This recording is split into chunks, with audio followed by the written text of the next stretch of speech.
Hey guys, welcome to another speed build. I hope you're all having a fantastic day and happy Monday. I figured why not kickstart the holiday season with a winter build? And what other place would a winter build be the most perfect in besides Mount Komorebi, in this like mountainous region where all of the slopes are, and it has the onsen, it has these vacation homes. This is where the ice festival is, and I absolutely love this area of Mount Komorebi.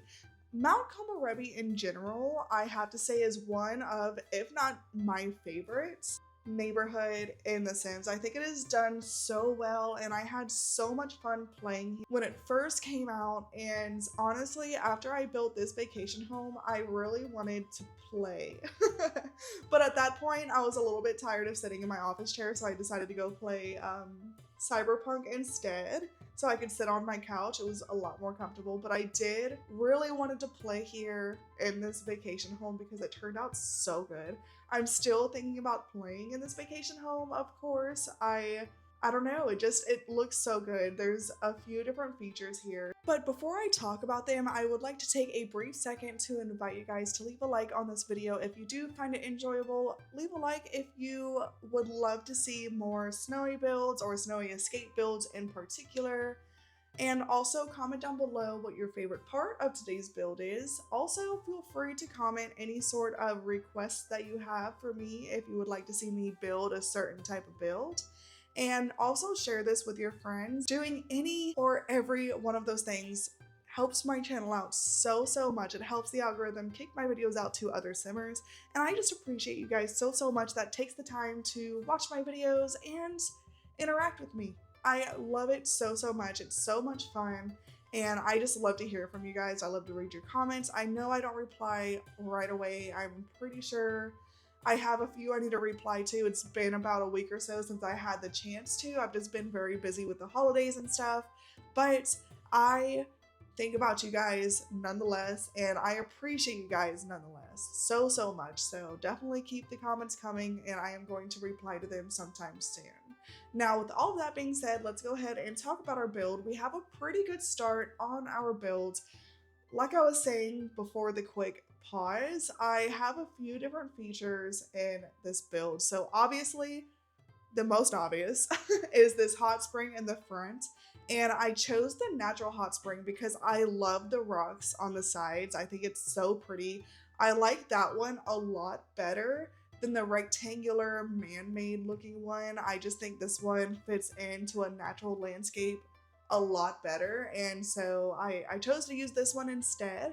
And we also end up having like this walkway leading to a little like gazebo, and that is an outdoor area, and this is a side door leading to that little gazebo area.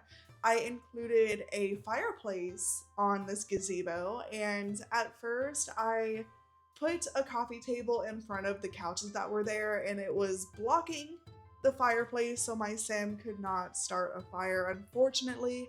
So I had to choose between starting a fire in the fireplace, which this is a snowy region. I feel like it would be a little dumb not to be able to use the fireplace, or I could delete the coffee table and just have nothing in the middle. And that is what I decided to do at the end of the day. I think it made a lot more sense. Even though I loved the way that I did the coffee table, I put a little like hot chocolate tray on there, and I thought it was perfect. But sometimes you have to make decisions in life, and that is a decision I had to choose. Oh, I also forgot to mention that this is only base game and Snowy Escape. So if you have those two packs, you are able to download this build completely.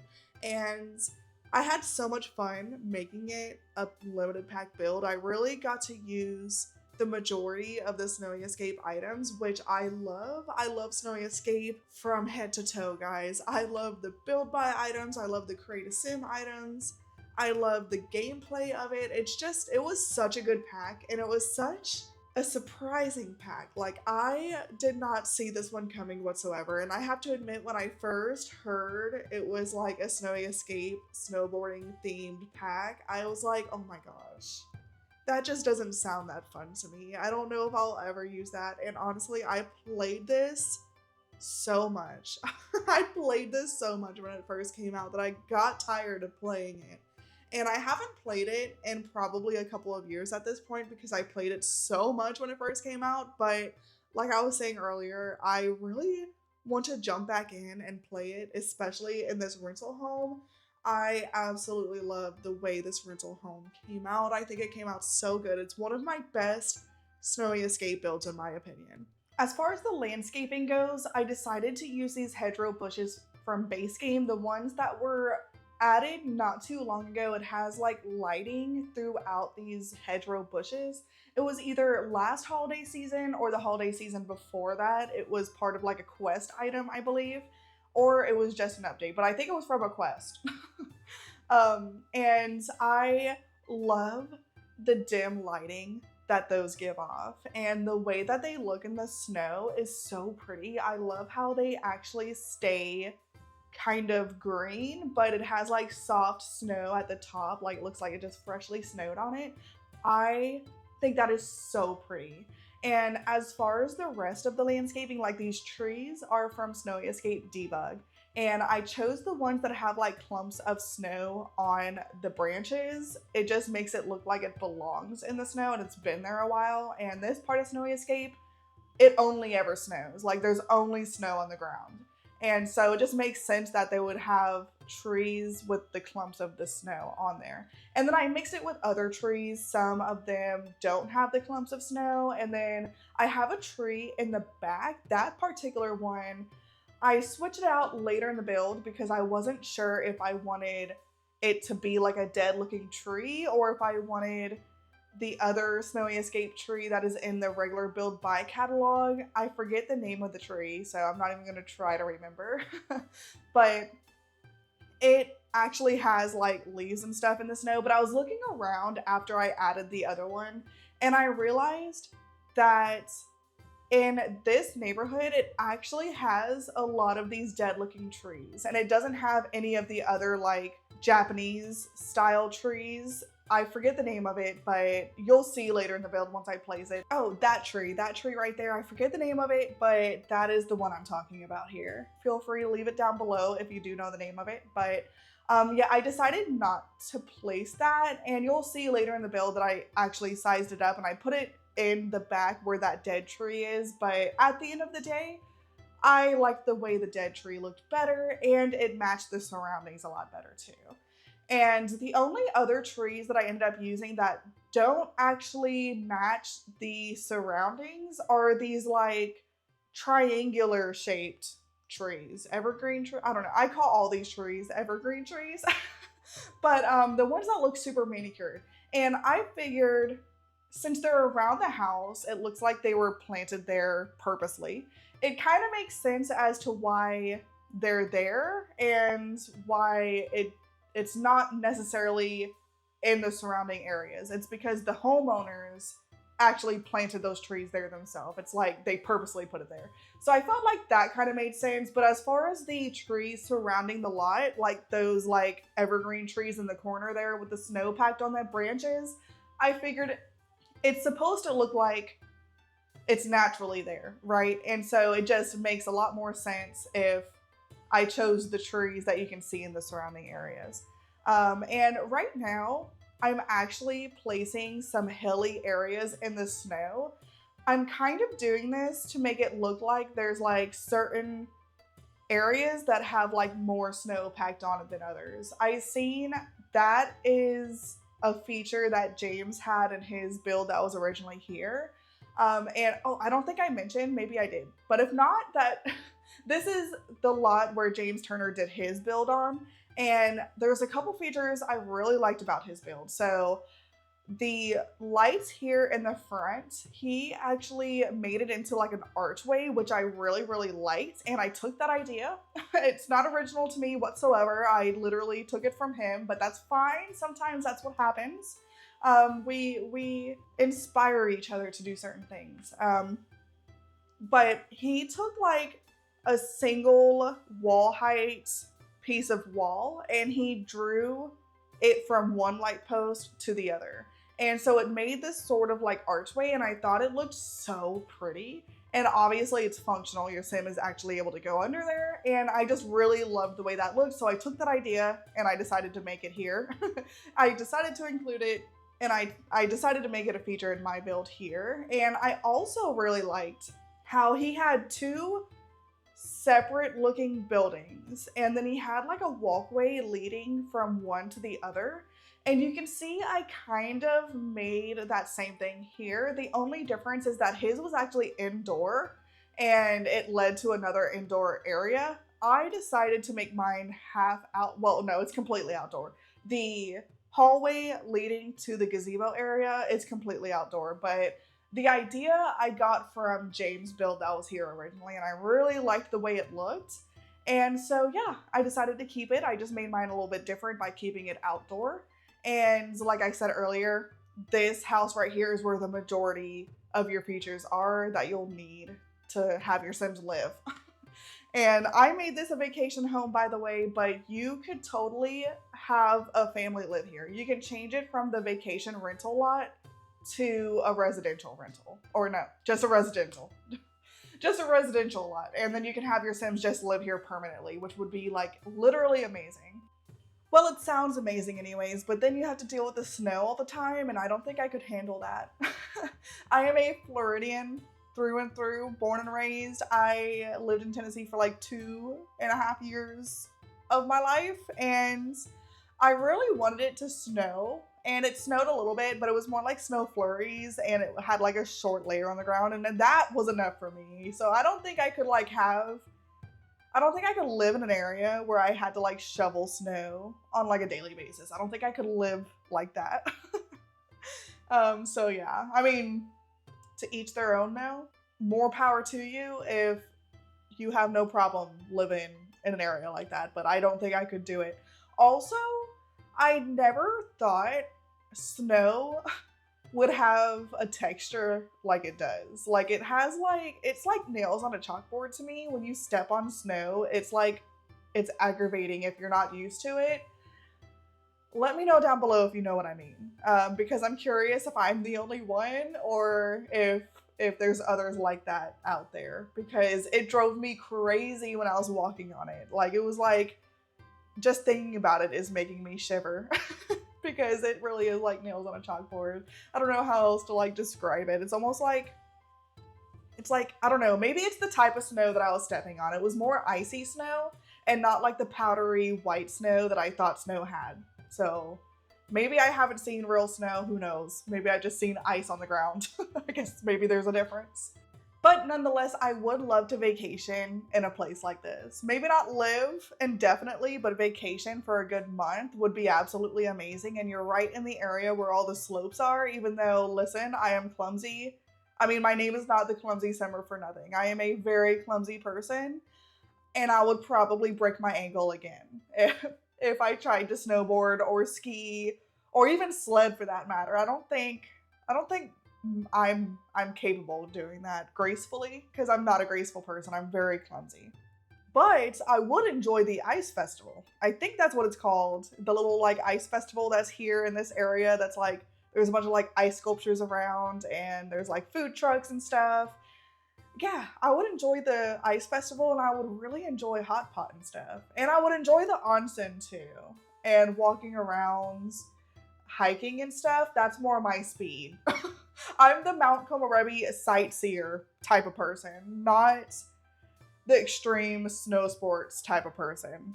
100%. But for my Sims, I always make them into the extreme snow sports, because my Sims, it's fine if they get hurt, but I don't want to get hurt again, okay? Breaking my ankle one time was enough for me, thank you. I don't want to do it again. So I don't know if I'm ever going to attempt skiing or sledding. Well, maybe sledding, but not skiing and not snowboarding. I don't think I would ever attempt that in my life. I think I would rather rock climb, but honestly, I've never been good at even the wall rock climbing, so I don't think that would be a very good idea for me either. I'm just gonna stay on the ground and cheer you on from ground level. And that's as far as I'm going. Let me know down below what type of person you are in a setting like this, whether it's the Mt Komorebi sightseer like me, yours truly, or if you're a lot braver than me and you would be the extreme sports enthusiast. I'm really curious the type of person you would be. That's not to say that I'm totally boring though. I'm at least a lot more adventurous than my husband. I like roller coasters, I like zip lining, stuff like that, but he doesn't do any of that. So, I mean, when it's compared to me and my husband, I am the adventurous one. I'm the interesting one. Like, if you think I'm bad, if you think I sound bad, I'm not as bad as him. He is a safety director. That is his profession. So it kind of makes sense as to why he doesn't do anything like dangerous. I get it. Between me and him, at least there's somebody that's gonna stay safe. So if I get hurt, he's fine. He can take care of me. And you're probably wondering how I broke my ankle. Well, guess what? It's not interesting whatsoever. I stepped off a curb and I broke my ankle. Okay, there's the story. Now you know. Now you know how clumsy I really am. I broke my ankle on a curb. But anyways, we are inside of our build, and I am working on the kitchen. And right now I have just this regular like paneled wall paint, but I do end up changing this in the kitchen to the tile. I thought it made sense for the kitchen, and I wanted it to be a little bit different and not so samey with this rest of the house. And so I do end up changing this to the tile. And also that plant that's right there, that really large one, I didn't think that was gonna cause a problem, but I do end up having to exchange that once I start play testing. I change it to a smaller plant, like that small base game cheap one that I always use. I end up changing it to that, and then your Sim's able to walk past it. It's just too large, and for some reason your Sim just can't go past it. Yeah, I don't know why, because I have it on the side of the door that your Sim doesn't walk through, and so I don't really know why it caused a problem, but it did. So I do end up changing that along with the coffee table that I told you about, and those two things are the only things I end up having to change in this whole build. So that was actually really, really nice that I didn't have to change a whole bunch of stuff. And I'm kind of done with the kitchen, but there are a few more things that I'm gonna add like later in the build. I took a break for a little bit for some reason, but I come back to it later. I'm adding some of these curtains not only above the windows, but above that archway too. I love to do that. It just makes it look really detailed and really nice. I really like the look of that. And I chose these curtains because, I mean, it came with Snowy Escape, and I just feel like it makes a lot more sense. And I didn't want to use the same base game curtains I literally always use. I wanted it to be changed up a little bit. And I do like the blinds that come with Snowy Escape, but I hate the fact that it covers literally the whole window.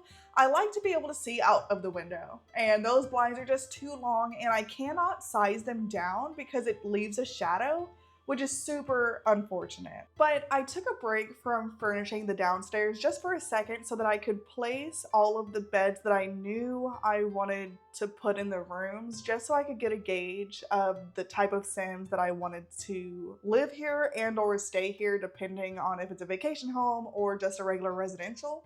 I tried to put Sims of all ages in this house. So I have a master bedroom, which is upstairs for the parents, and then I end up putting a room with 2 single beds, and I was thinking that that is a room for like 2 kids or maybe a kid and a teenager. And then I included a crib upstairs too. So I don't have a toddler's bed anywhere in here. I probably could have put a toddler bed in there with the kid, but you can also just exchange it if you have a toddler and you need to put a toddler bed somewhere. You can exchange one of the single beds in the kids' room and put a toddler bed there instead.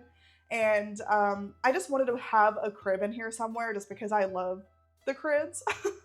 And then downstairs, we have 1 bedroom that's downstairs, and I furnished it more along the lines for like a teenager.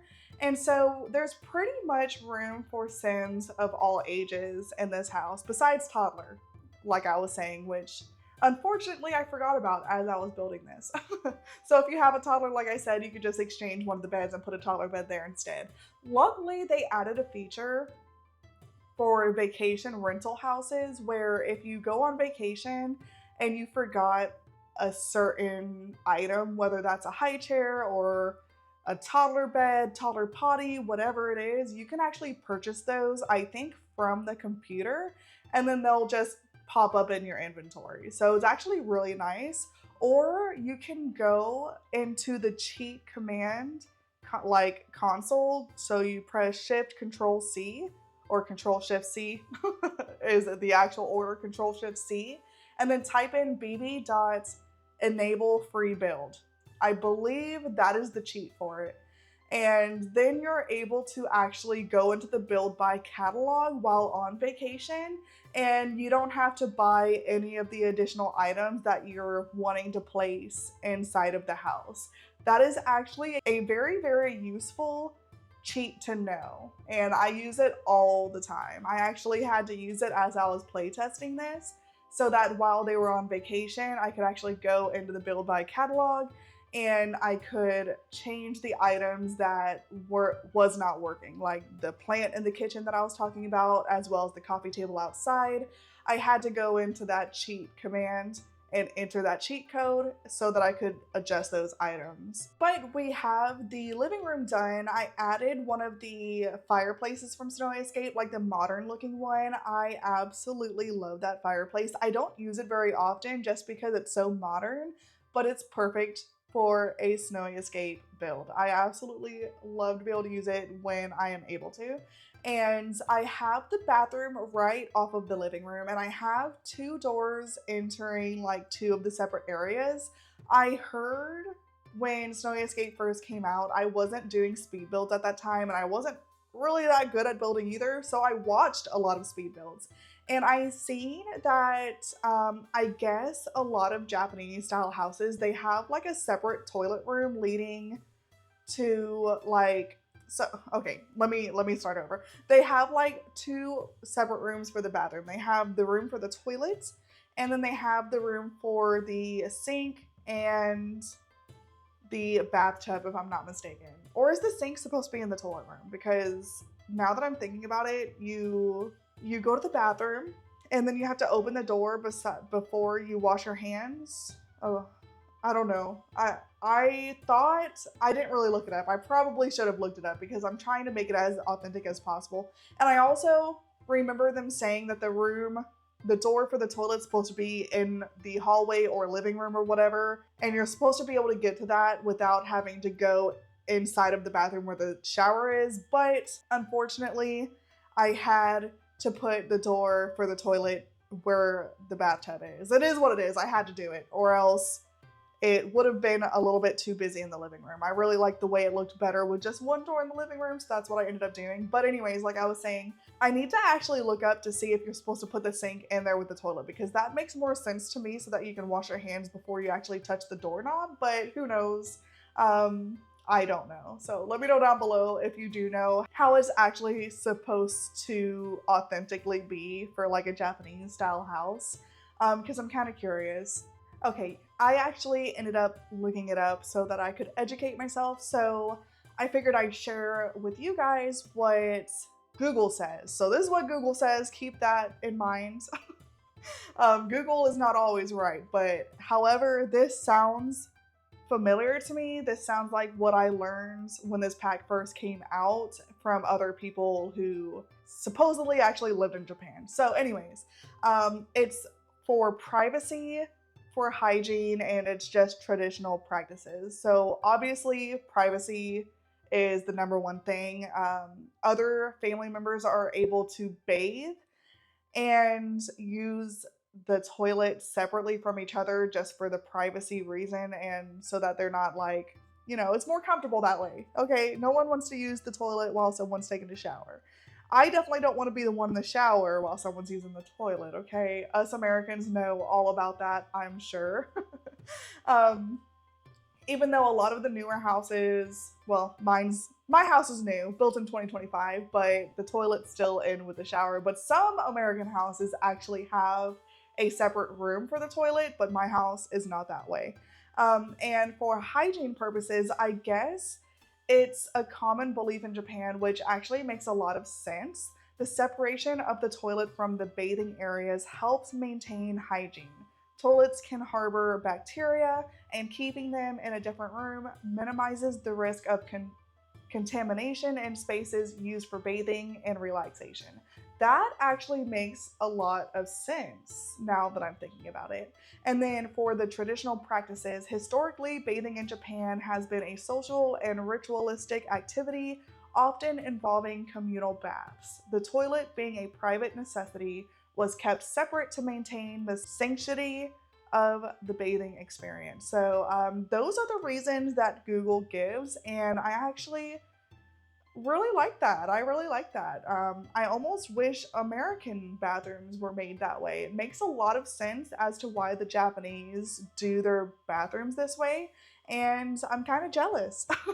It also says that some homes or many homes also feature a separate dressing area, which is where the sink is. So it almost sounds like the tub is in one room, the sink and dressing area is in one room, and then the toilet is in one room.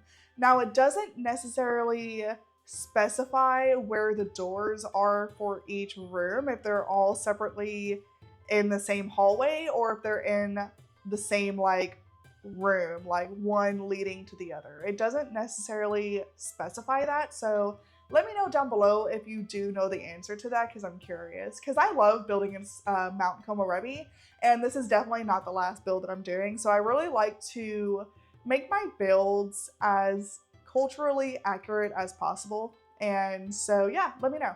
But while I was talking about the bathrooms, we actually got the teens room done, which is downstairs, and I kind of made it like rock climbing themed. I wanted it to have some sort of theme. And the kids room upstairs, we have not done per se yet. I have the beds, but I didn't actually decorate the rest of the room. And I made that Yamacon theme, and I absolutely love that for the kids. I love Yamacon. I think he is so cute. I would be the adult taking a picture with Yamacon. I'm not even joking. And I also got the outdoor gazebo area done. In the hallway, I actually added a bench in the hallway leading to the gazebo. And it's kind of facing out where the slopes are so that your Sims can just sit there and relax and watch the people falling on their tushies while they're trying to snowboard on the bunny slopes. I think that would be hilarious. And in the gazebo area, like I was saying earlier, I did add that coffee table in front of the fireplace, but I do end up deleting that because I really wanted the fireplace to be functional so that your Sims could actually relax there and not be super cold.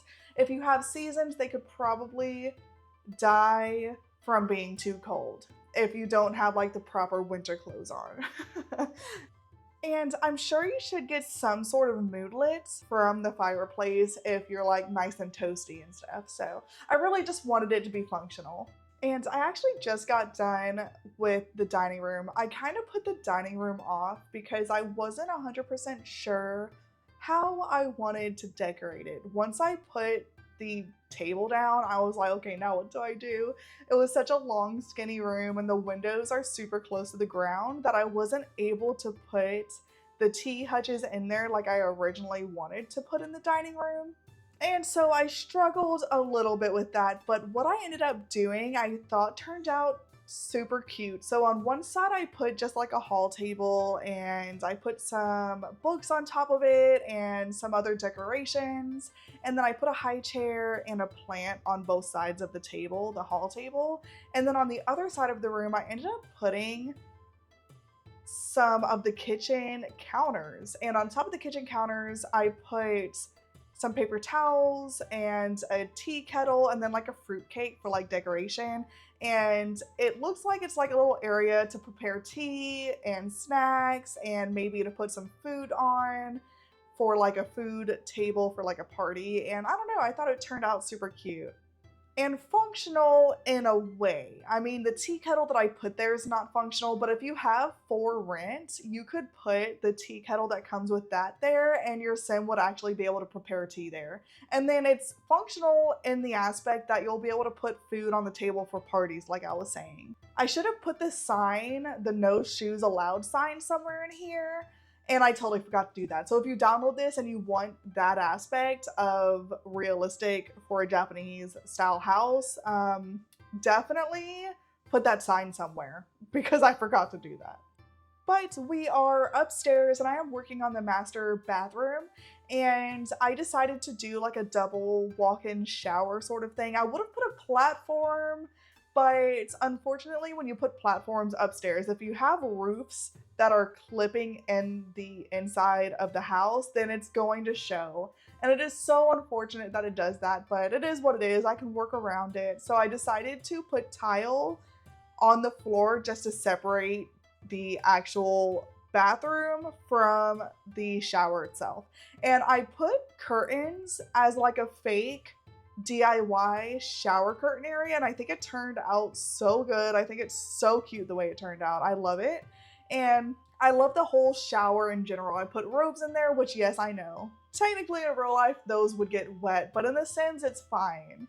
And I also have the separate room for the toilet like we were talking about earlier, and I just love the way that bathroom turned out. I think it turned out so cute. The whole build in general turned out super cute. And honestly, a lot of bedrooms. There's 4 bedrooms and there's 3 different bathrooms, so it's perfect for a large family. If you fill up every single bed in this house, then you're able to have 6 Sims in this house. And you could honestly put a toddler bed somewhere in here, maybe in the parents' room, maybe in the hallway, or in there with the infant, and then you can have an additional Sim in here. So yeah, definitely perfect for your large family. And I still have that last bathroom to furnish, and I really wanted to put a bathtub shower combo somewhere in here. Downstairs is just the bathtub that came with Snowy Escape, but upstairs I actually put the combo one so that you have a little bit of everything in this house. So I decided to go ahead and grab this wallpaper with the vertical paneling on it and place it in certain areas I thought needed a little bit of extra detail. Kind of throughout the build, somewhere in the places that look like it's a little bit bare and it needs a little bit of something, I decided to add some of this like vertical paneling instead of it just being straight wall. And I think it adds a lot of detail and it was definitely worth the extra work. And like I mentioned earlier, I wanted to add some of the different wall paint throughout the house, just so it's not so samey. And so in the bathrooms as well as the kitchen, I decided to add this like tile, and I think it did a lot of justice. It definitely made it a lot more interesting, and like I said, not so samey. It definitely needed some sort of different detail throughout the build on the walls. So we are just about done with these bathrooms, and then I'm going to start working on the kids' room. And like I said, it is Yamakan theme, which I absolutely love for a kids' room in Mt Komorebi. I think it is so cute. I love that bedspread. It is just adorable. And I also add some of the Yamakan wall decals in the infant's room too. There is no such thing as too much Yamakan in my opinion. I think it is so adorable. I wish there was a rug that had Yamakan on there too, because I would have added it somewhere, either in the infant's room or in the children's room. So I did add a few skill building items for the kids in this build. So in the room itself, I added a creativity table and a mental table, the ones that actually came with Snowy Escape, and I actually added a monkey bar set outside in the backyard, the non-existent backyard, because we don't actually have a back door. Your Sims will have to actually walk all the way around the house to be able to get to the monkey bar set, but I wanted some sort of motor skill building item here just so that they could work on it when they're not on the slopes, because your Sims, they do need a break from the slopes, okay? They will get hurt. My Sim actually lost a tooth, so I think that's actually part of growing together, but it's kind of cool how they have that pack integration where if you have Snowy Escape and your Sim is your child Sim, is on the bunny slopes. And if they get hurt, they can actually lose a tooth. And I got a kick out of that. I thought that was so funny and such a good detail. But yeah, that is one of the reasons why I wanted to add the monkey bar set, so that when they're not working on the slopes, they can actually work on their motor skill still by using the monkey bars. And so that they can eventually graduate from the bunny slopes to the big slopes. And it won't take forever to graduate from the bunny slopes, because if you're just working on your motor skill on the bunny slopes, it will literally take forever because your sim can only do it for like an hour or two at a time before they get hurt. If they are a super low skill anyways. If they're a higher skill, then they can keep going forever. So as you can see, the infant's room is pretty simple. I added a dollhouse as well as like a teddy bear, and that was about it. And now we are outside finishing up the landscaping, and the landscaping is going to come together very quickly. Most of this landscaping is actually from Snowy Escape Debug, just because I wanted it to match the surrounding world like I was talking about earlier. And I also added some of these bushes where you can go pee in, and you can also woohoo in them too. Most of them is filled with landscaping surrounding it, so you probably cannot get your sim to it, but I left one open, and it's the one in the back. And so you'll be able to woohoo in that one, or pee in it, or nap in it, or nap in a dirty one that someone just peed in. It's totally up to you. No one is judging, okay? And in this blank space right here, this is where I end up adding the monkey bar set for the kids. And as far as the landscaping goes, like I said, a lot of it is from the Snowy Escape debug, and some of it is from the base game debug, and very few and far between did I actually pull it out from the actual build by catalog. I pulled out some of these hydrangeas from the base game debug catalog because they stay nice and green and bushy. They just don't have the yellow or whatever color hydrangeas, and that's fine. I just didn't want a bunch of dead plants around. I just really wanted the ones that were like really big and bushy and pretty still. But we have officially reached the end of our build. I really hope you enjoyed it. Of course, if you did, please do not forget to leave a like. That lets me know to build more Mt Komorebi builds, and it lets me know that you enjoyed today's video. Also, subscribe if you have not already. I really hope you all have an amazing day or night wherever you are, and I will see you all in the next one very soon. Bye, guys!